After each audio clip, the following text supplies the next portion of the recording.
એવા ડાયરા મેં કર્યા છે કે જેમાં હું ઓડિયન્સમાં બેઠો હોય અને સામે કલાકારને સાંભળતો હોય અને પછી મને એમ થાય કે આ સુધી પહોંચવા માટે મારે શું કરવું પડે.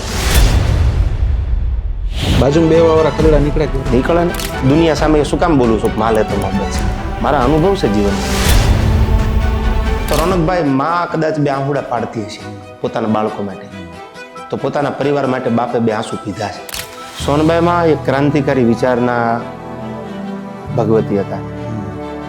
માતાજી સોનબાઈમાંના વિચારો ક્રાંતિકારી હતા.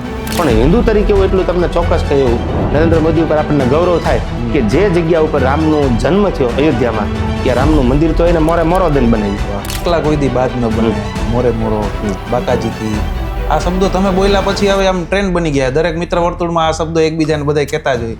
આ બધા શબ્દો ક્યાંથી આવ્યા? રાજકારણમાં કદાચ તમે આવશો આવનારા વર્ષોમાં, તો ક્યારે આવશો? ઈચ્છા કરી?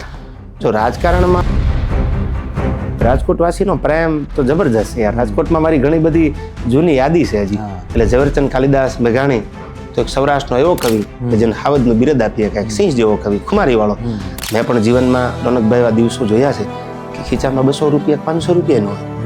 આ તકે મને એવું થાય કે મારા બાપ હોત. અત્યારે એક રાજકારણને લઈને ખૂબ ચર્ચા થતી હોય છે. રાજકારણમાં ભણતર જરૂરી છે એવું લાગે? રોનકભાઈ તમે અઘરા પ્રશ્ન કરો છો.